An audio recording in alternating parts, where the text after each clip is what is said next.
आज का अंश मरकुस 4 अध्याय वचन 10 से 12 है। हम एक साथ पढ़ेंगे।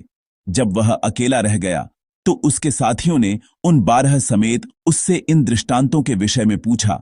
उसने उनसे कहा, तुमको तो परमेश्वर के राज्य के भेद की समझ दी गई है, परंतु बाहर वालों के लिए सब बातें दृष्टांतों में होती हैं, इसलिए कि वे देखते हुए देखें और उन्हें सुझाई न पड़े, और सुनते हुए सुने भी और न समझें।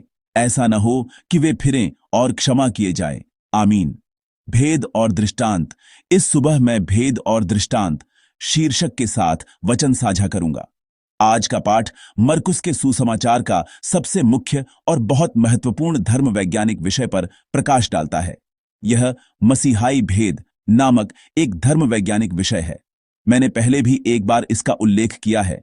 मरकुस का सुसमाचार मसीहाई भेद के माध्यम से यह बताता है कि यीशु कौन है, यानी ख्रीस्त विज्ञान की व्याख्या करता है। भेद वास्तव में छिपाने का एक तरीका है। भेद प्रकट करने का तरीका नहीं, बल्कि छिपाने का तरीका है। लेकिन मरकुस इस भेद को प्रकट करने के तरीके के रूप में उपयोग करता है। ऐसा इसलिए है क्योंकि यीशु का अस्तित्व बहुत खास है। यीशु परमेश्वर के पुत्र हैं, अर्थात परमेश्वर हैं। निश्चित रूप से यीशु परमेश्वर हैं, लेकिन अगर उन्होंने लोगों से अपने बारे में सच सच कहा होता, मैं परमेश्वर का पुत्र हूं, मैं परमेश्वर हूं, तो शायद सभी लोगों ने अपने कान बंद कर लिए होते। लोग यह ईश्वर निंदा है कहकर उनकी निंदा करते और उन्हें अस्वीकार करके मुंह फेर लेते। वह सीधे तौर पर यह नहीं कह सकते थे कि वह कौन है।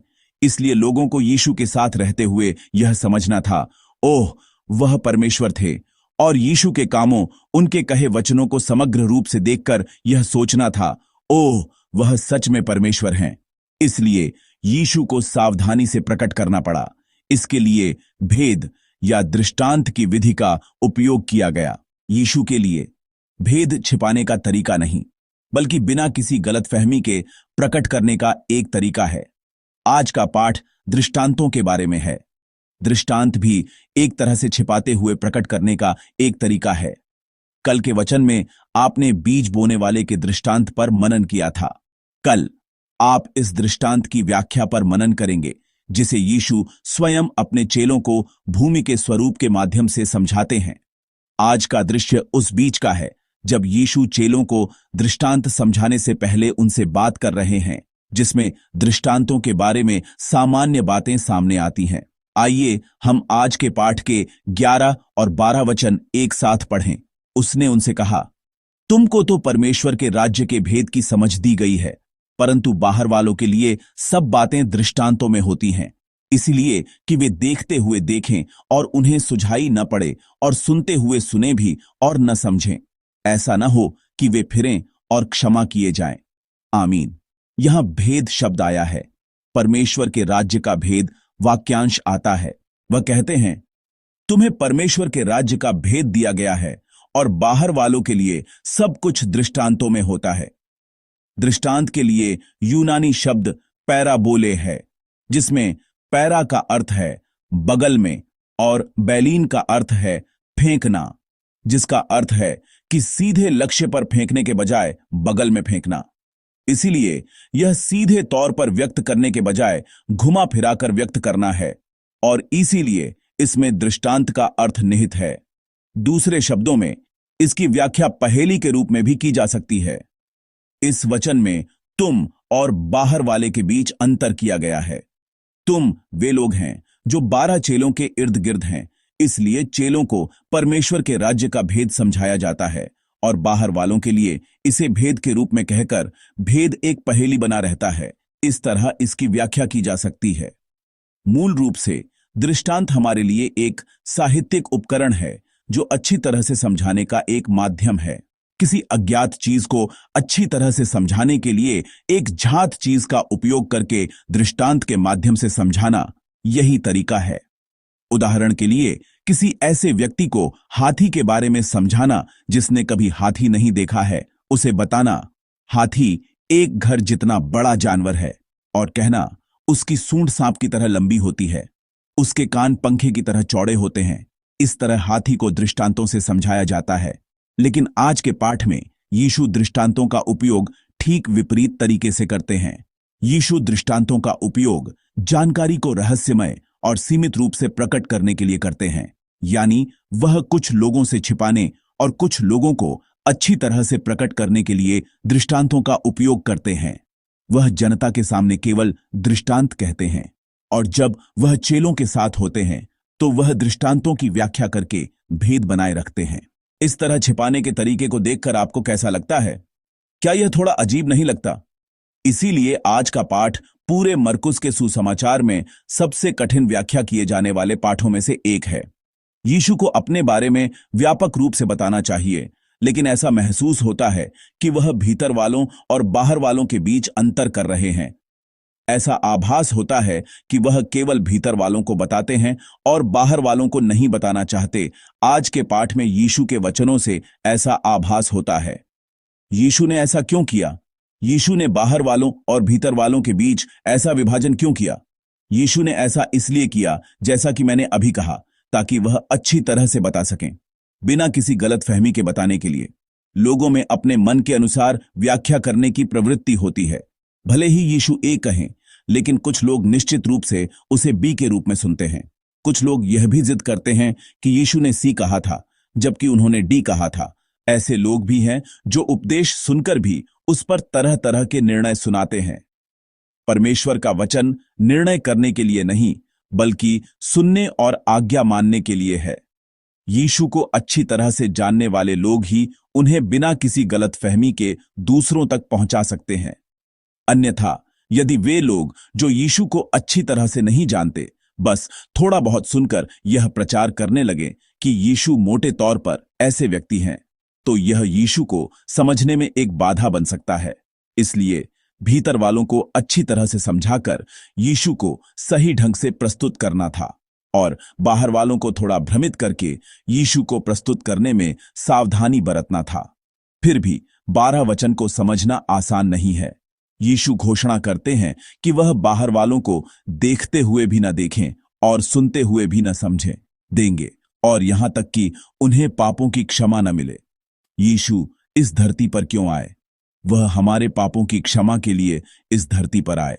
लेकिन जब वह कहते हैं कि वह उन्हें पापों की क्षमा प्राप्त नहीं करने देंगे, तो हमें यीशु के इन वचनों को कैसे समझना चाहिए?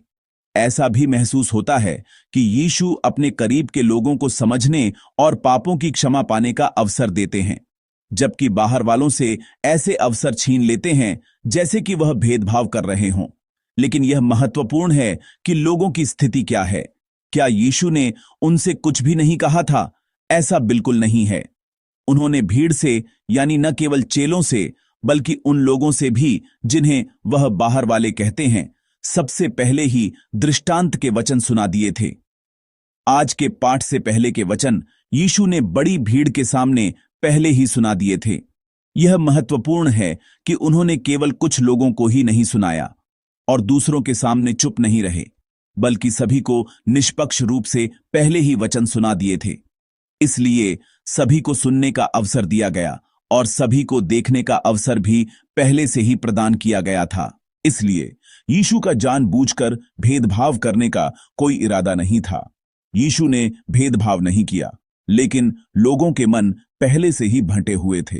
कुछ लोग यीशु के पास अकेले में आए, वचन का गहरा अर्थ सुनने के लिए, और कुछ ऐसे थे जिन्होंने दृष्टांत के उन कठिन वचनों को सुनने के बावजूद कोई प्रतिक्रिया नहीं दी या यीशु के प्रति वैर भाव रखा। आज के पाठ को समझने में सबसे महत्वपूर्ण बात यह है कि यीशु ने भेदभाव नहीं किया, बल्कि लोगों ने वचन सुनकर पहले से ही अलग अलग, बिल्कुल विपरीत प्रतिक्रियाएं दी थीं। चेलों और बाहर वालों के बीच विभाजन का कारण यह नहीं था कि यीशु ने कुछ को दिखाया और कुछ को नहीं दिखाया, और न ही यह इसलिए था कि कुछ को सुनाया गया और कुछ को नहीं सुनाया गया, जिससे भेदभाव हुआ। उन्होंने सभी को सुनाया, लेकिन वचन के प्रति उदासीनता, वचन के प्रति उदासीन प्रतिक्रिया, बिना किसी भेदभाव के दिखाया, लेकिन वचन के प्रति वैर भाव रखने वाली प्रतिक्रिया। हम देख सकते हैं कि वचन के प्रति इस तरह की गलत प्रतिक्रिया ने ही उन्हें बाहर वालों और उन लोगों में विभाजित कर दिया था जो वचन की लालसा में यीशु के पास आए थे। बाहर वाले पहले से ही देखते हुए भी नहीं समझ रहे थे और सुनते हुए भी नहीं समझ रहे थे। वे ऐसी स्थिति में थे। पापों की क्षमा पाने के लिए वे पहले से ही बहुत मुश्किल और निम्न स्तर की स्थिति में थे। वचन के प्रति उनका रवैया पहले से ही एक अपर्याप्त स्थान पर था। यह महत्वपूर्ण है। प्रिय संतों, चेले और बाहर वाले वचन के प्रति उनके रवैये और व्यवहार के कारण पहले से ही विभाजित थे। जो लोग परमेश्वर के वचन के प्रति आज्ञाकारिता के हृदय के साथ और अधिक जानने का प्रयास करते हैं, हमारे प्रभु उन्हें देखने पर समझने और सुनने पर समझने करने का अवसर और भी बहुतायत से देते हैं। लेकिन जो लोग घमंडी हैं, जिनके मन में परमेश्वर के वचन का पालन करने की कोई इच्छा नहीं है, जो केवल अपने पूर्वाग्रहों और पक्षपातों में जकड़े हुए हैं, हमारे प्रभु उन्हें बस देखते हुए भी न समझने और सुनते हुए भी न समझने करने की स्थिति में ही रहने देते हैं। वचन के प्रति हमारा रवैया ही हमारे विश्वास का सब कुछ है। यह कहना बिल्कुल भी अतिशयोक्ति या बढ़ा चढ़ाकर कहना नहीं होगा कि वचन के प्रति हमारा रवैया ही हमारे विश्वास का सब कुछ है। लिखित वचन को पढ़ते समय हमें इस वचन को एक कोमल रवैये के साथ अपने लिए दिए गए वचन के रूप में स्वीकार करना चाहिए और हर आराधना में घोषित किए जाने वाले वचन को सुनते समय जो लोग परमेश्वर के वचन के प्रति आज्ञाकारिता की प्रतिक्रिया दिखाते हैं, परमेश्वर उन्हें परमेश्वर के राज्य का भेद पूरी तरह से खोलकर दिखाएंगे। इसका मतलब है कि वह उन्हें परमेश्वर के राज्य में और भी गहराई में ले जाएंगे। मैं चाहता हूं कि आप वचन के प्रति अपने रवैये पर विचार करें और उसकी जांच करें। क्या आपने सुनने में अप्रिय और सुनने में अच्छे वचनों के बीच अंतर किया है? यह परमेश्वर के वचन के प्रति सबसे खराब रवैया है। मुझे वचन के अधीन होना चाहिए और इसलिए बस परमेश्वर के वचन का पालन करना चाहिए। हे प्रभु, कहिए आपका दास सुन रहा है, कहना चाहिए। लेकिन हम कभी कभी सुनने में अच्छे वचन या न सुनने की इच्छा वाले वचन के रूप में वचन का न्याय और मूल्यांकन करने की स्थिति में होते हैं।